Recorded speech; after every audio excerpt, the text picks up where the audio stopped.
Start. Good evening, and welcome to another Drama is Life, where we talk about mental health and social topics over the lifespan regarding what was in the past, what's going on in the present, and what could possibly happen in the future if we do not make any changes to what's going on now. So, hello. I am your host of Trauma is Life, Theresa White, and I'm the CEO of In Time Creative Counseling Services located in Indiana. I am a licensed mental health counselor, a registered drama therapist, and a certified trauma professional and addiction counselor. If you want to know more information about my services or how you can connect with me with regarding speaking services or individual or family or group counseling, you can reach out and go to our website at www.intimeccs.com. That's INTIME, C as in cat, C as in cat, S as in Sam.com. And you can definitely give us a call during our regular office hours, and we will be happy to see if you would be a great fit for trauma therapy or the non-traditional services that I offer here in Indiana. We do offer in-person and telehealth. So even if you're not located in the Terre Haute area, we still can definitely work with you no matter where you are. So welcome to another conversation, informational video podcast live. So just to give a disclaimer, anything that we talk about tonight or any of our topics on Drama is Life, then is not to replace any professional services that you may be getting. It's not to be a therapy session for you. It is information just to be able to help, again, to decrease the stigma. One of our main purposes of Drama is Life is to decrease the stigma of mental health in our communities, particularly among our African American communities and our faith-based communities, which is really great because today's topic in our conversation, with it being October 10th, I know for some people they are enjoying their day off and being at home for Columbus Day, but it is another special day. Um, well, people have different thoughts about Columbus Day, but people got the day off, so they're happy about that. I am working today and chose to do so. But tonight, it is also World Mental Health Day. And so I want to share with you what that is and how we're going to be incorporating that in our conversation today. So, World Mental Health Day. This is a day that is supposed to be internationally known and global. It's a global mental health education, awareness, and advocacy against social stigma regarding mental health services. Excuse me. So it's basically here to support those who are in need of mental health services and to celebrate the idea of asking for help. We do have a special guest here tonight. And I think it's definitely very fitting. I want to introduce to you all as we talk about voicing the problem. So one of the issues with the stigma of mental health, is particularly in a lot of communities, not only in the African American community, but it's voicing the problem. There's an issue with voicing it or actually speaking out loud what the problem is. But we'll get there in just a minute. So before we get into our topic tonight, I do want to introduce someone very special. And I'm really excited to have her with us tonight. She is In Time Creative Counseling Services case manager. Her name is Alyssa Mitchell, and she has been with us for a little over a month. I don't know very many private practices that has case managers, so I was really happy to be able to bring her on to support our outpatient clients and services. And so I'll let her give a little bit of introduction about her education and who she is. So welcome, Alyssa. Hi, hello. Like Theresa said, my name is Alyssa Mitchell. I am a graduate of Indiana State University. I have my Bachelor of Science in psychology. Um, I've been working in social work for a little, um, around 3 years, and just kind of different demographics. Um, and I'm excited to be here. We're so happy to have you here. I hear a little one in the back. Hello. And as you can hear, she is a mother. Mhm. And again, that's part of who we are, some of the roles that we have, right? So, oh, so he's talking. Or Yes. saying, he says having a conversation with you. Yes. But you can come and join our conversation today. So with you being our case manager, will you tell a little bit of what got you into the field of social work psychology? Um, I guess my senior year of high school, I took a psychology course, and we had to do a presentation about a mental illness, Mhm. and I guess being tellings. The bipolar disorder runs in my family, and so I did a presentation on bipolar disorder, and it was an interesting presentation.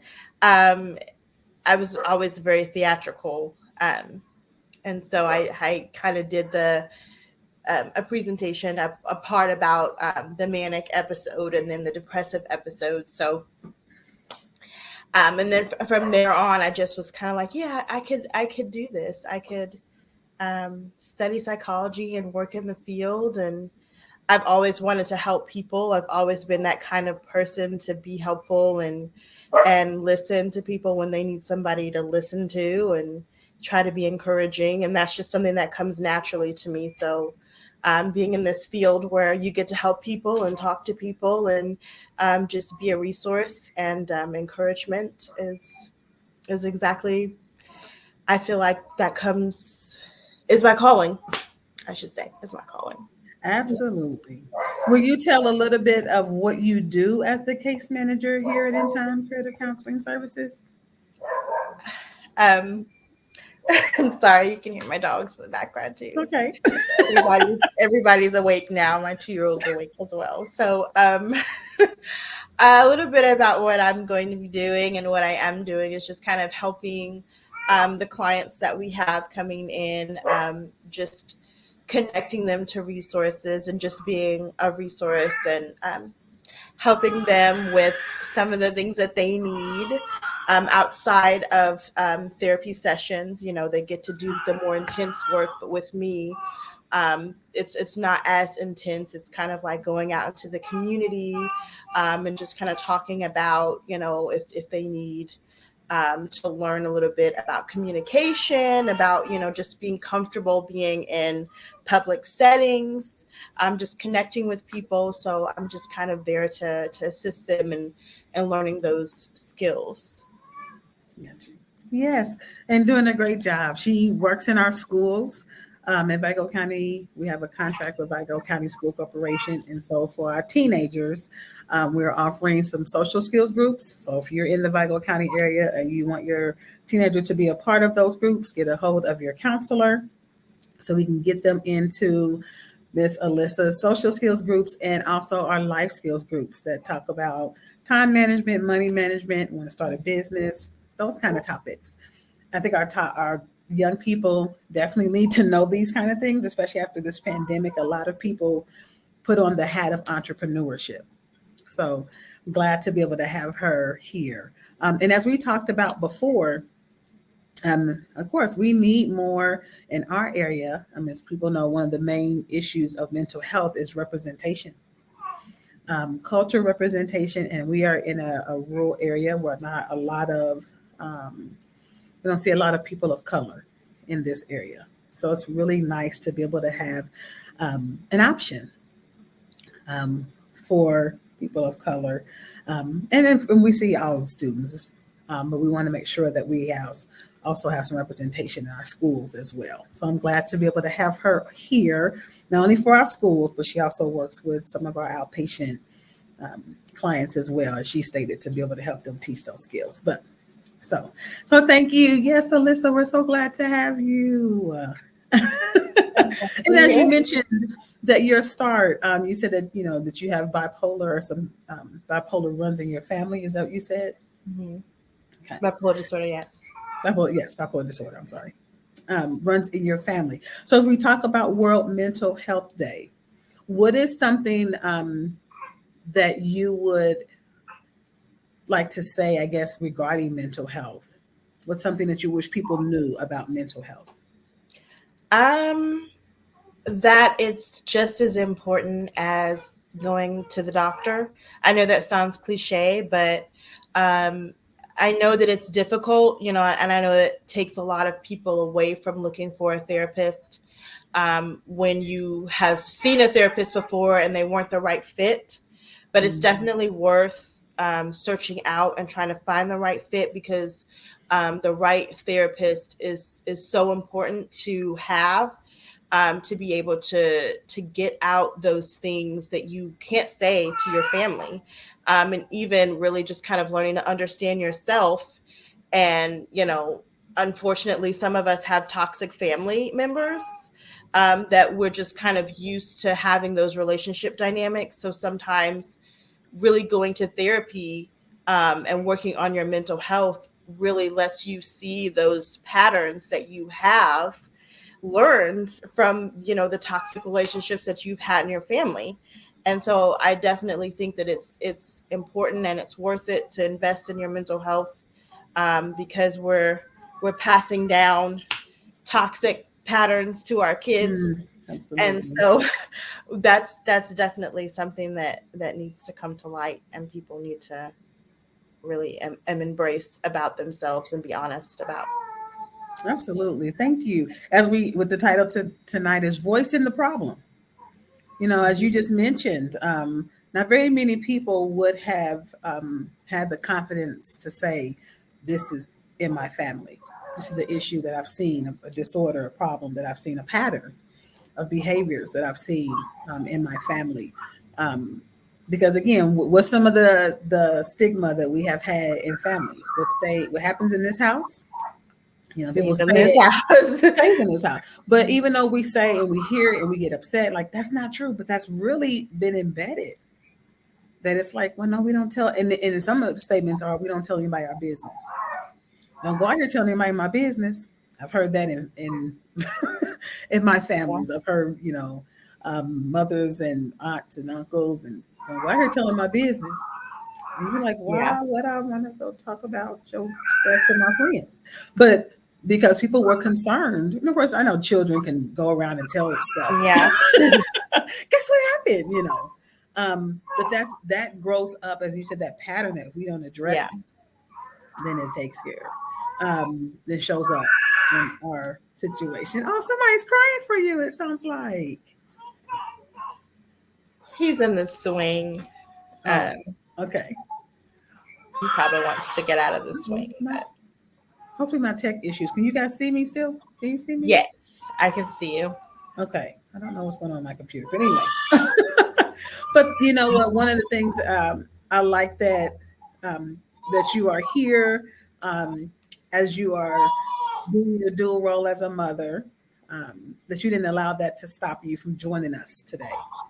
And I said that because when it comes to addressing, or like you said, getting the mental health help or going to the doctor like you need to, there's all kind of reasons. A lot of people feel like they can't go, right? Or why they don't go. What Yeah. are some of those reasons? What do you think some of those reasons? I love you. One being, I have kids. I got kids to take care of, and I don't have time to go. But I mean, honestly, I see a therapist as well, and I think that it's important to make time for that.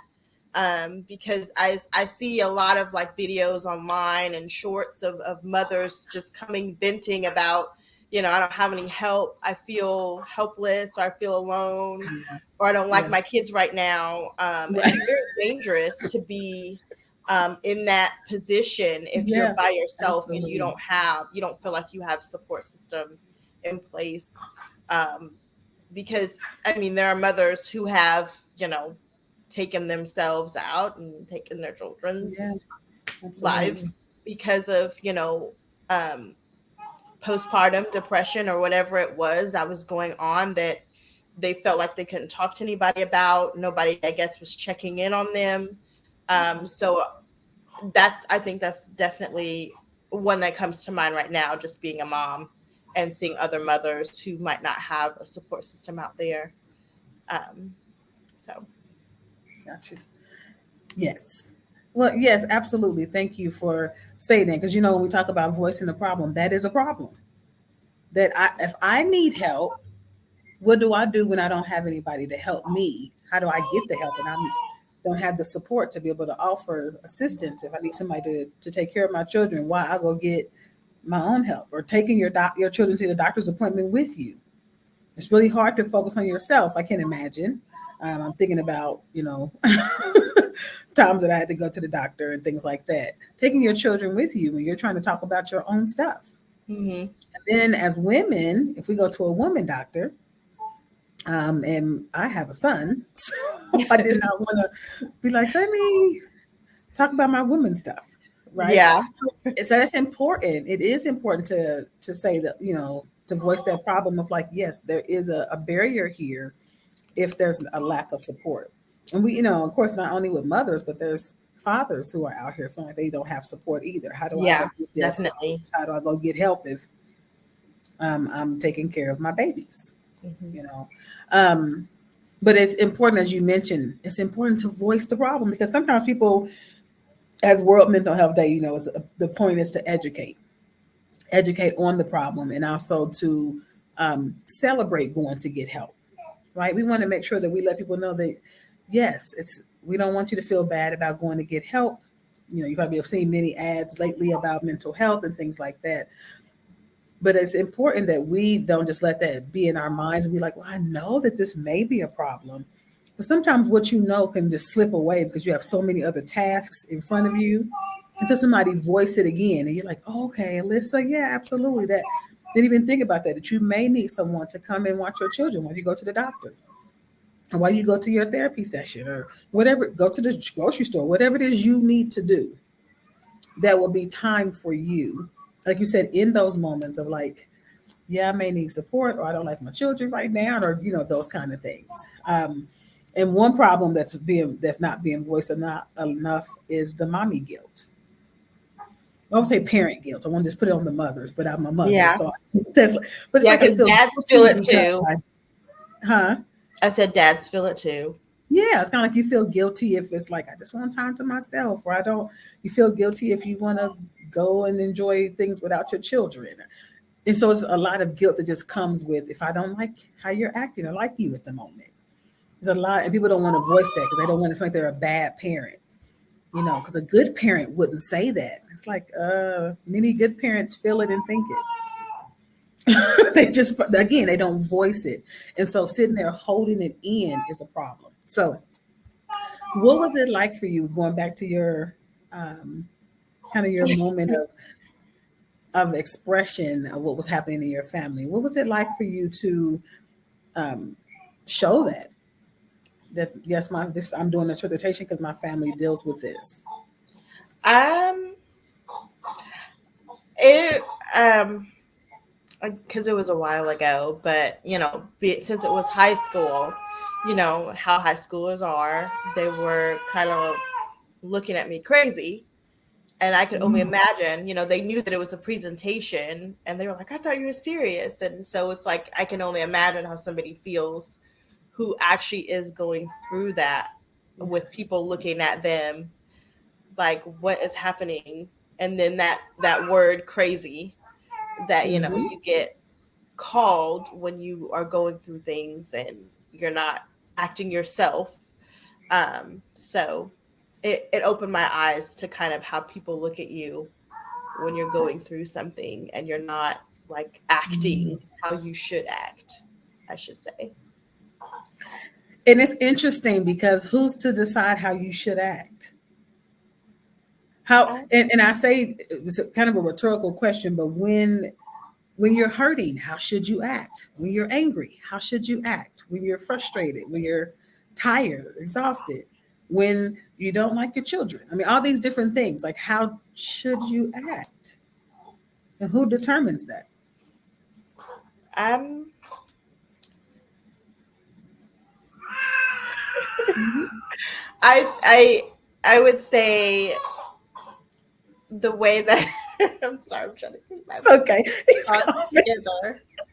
But I would say seeking help. And I know that for me, God has been a very big part of my life in keeping me together throughout the years. So I think that well, I know that it's very important to have a relationship with God and Jesus.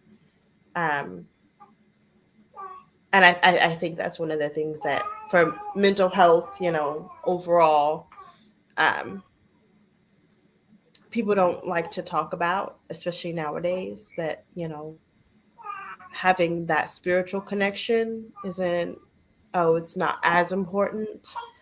Um, I don't know, maybe if I'm not answering the question properly, but No, that's yeah. Go ahead. I'm sorry. I didn't mean to cut you off. that's just what I would say. Like that's one of the ways that has helped me, that I believe has kept me from kind of going completely off the rails. But I've sought help and I've had help just because I feel like God has connected me to people who have helped me. Um, and that's always, been a desire of mine to be a help to someone else as much as I've had help from others. So I think that when you say how should we act when we're feeling angry or those kinds of things, I Mhm. think that um, I think it's important for everyone else around that person to ask themselves how should they act too. Are you going to look at them and just point fingers, or are you going to try to be a help because you know that somebody is not acting right? So are you going to be a help, or are you just going to leave them where they are? And well, I knew they were crazy, I knew they were going through something, and just talking about them and not Yeah. actually doing something about it. So that's kind of No, yeah, and that's an excellent point because I didn't even when of course the rhetorical question is how should you act. People are typically you can answer that. So even in the audience, please feel free to add in the comments. What is the appropriate way to respond when somebody is hurting? When they are stressed, when they are anxious, when they're exhausted, when they are tired, when they don't like themselves or like their family members. What is the appropriate way to act? Mhm. And truthfully, most people will probably be like, you don't know, right? But the appropriate way to act is how you're acting. Whether I'm crying or I don't want to get out the bed or I don't want to talk to people. That's me showing you that there's an emotional response happening and my system is giving that reaction. Now, like Alyssa is saying, but the issue is how are you going to respond when you notice those things? Are you going to, as they talk about, like kind of turn a deaf or a blind eye, deaf ear? You're going to talk about them and exasperate it and make it worse because you're not offering the help, but you're offering negative words. And it's important that we recognize that because, again, when we talk about World Mental Health Day, no, we know that everybody doesn't have a diagnosable disorder, going to the hospital. It's like everybody don't have a heart disease. Everybody doesn't have, high blood pressure. That Right. doesn't mean that the people in your life that do don't need your assistance. Need to be reminded, hey, Okay, mom, baby. no hot, you can't eat that much salt. No, dad, you need to relax. No, you need to rest. Mom, you need to, that doesn't mean that they don't need the support from you because when it comes to, especially as a clinician, as you talk about with, as a case manager, um, that's exactly what case management does as well, is that they come alongside and their arms and legs to the mental health treatment plan. We talk about our nurses and on the medical side, our nurses and our medical technicians and our pharmacists. All these people are there as a support to the entire treatment plan. The doctor can see them, write the order, and those kind of things. Go ahead, Alyssa. You're fine. I was just going to say, can I take a moment to? Yes, yes, absolutely. Absolutely. So can you hopefully you can all still see me as she is taking a moment, and that's okay. because you know what? It's important that we do. Sometimes we don't consider that taking a moment is what's needed. And sometimes the appropriate way to respond when you feel like you're not acting like yourself or you don't feel like yourself, sometimes we can put on a nice face, right? We can put on the mask. And this is definitely the season where people are like putting on all kind of masks. And it's celebrated because this is the holiday time for that. But sometimes people are doing that all year long, right? And they're wearing it. Um, and they've gotten so used to it that when it comes to taking a moment, we don't even know how to take the mask off to say, yeah, maybe I'm not feeling like myself. Teresa, I'm usually feeling this way, and something about this feels off or doesn't feel comfortable, or whatever the word may be for you. But instead of taking that time, taking a break, and even acknowledging, as we talk about voicing the problem, for Alyssa to be able to say, I need a moment, right? Then I can properly respond and say, please take it. Clearly, we have, have some babies in the background, which I wanted to see, but understand. Um, and again, for those parents out there, we understand what it's like to try to balance taking care of yourself and taking care of other people. And that's part of mental health. Balance is always part of mental health. There we go. Am I back up? Okay. Hopefully, I'm not having glitches, but I think my computer's doing some weird things. Hello. Okay. So thank you so much again for voicing the fact that you needed a break. I needed to step away for a minute because that just speaks right to what we're saying. People sometimes need to take that moment and take a break. How do you know? Will you give people like maybe like one or two ways that they can know when it's time to Okay, take a baby. break? Excuse me. What'd you say? I said, will you give our audience maybe one or two ways to know when it's time to take a break Um, or to step away? when you can't think straight, like when you're just kind of like, I am thinking about too many things. I can't focus on one task. I can't, get something done. I'm breathing heavy. I'm getting irritable. Right? Um, so easily angered. Um, Yeah, you absolutely. can't really talk to anybody properly. That's probably when you need to like step away, maybe take a few minutes to stand outside. If you're able to, look out the window, go to the bathroom, splash some water on your face, take a drink of water, something like that. Absolutely. So stop and pray. Right. And I was going um, to point that back out. You mentioned that, and it's important for people to know that spirituality is the number one. They don't want to admit it's the number one deterrent from people committing suicide. And it's not talked about enough. And of course, when we talk about World Mental Health Day, we say um, education. That's huge. When they look at the numbers of people who may have had thoughts but did not attempt um, or end up taking their lives, the factor that keeps ringing true is spirituality, people's faith. That is really important because a lot of times when we do our mental, and even for me at school, a lot of times I didn't get trained in our intakes on questions about spirituality.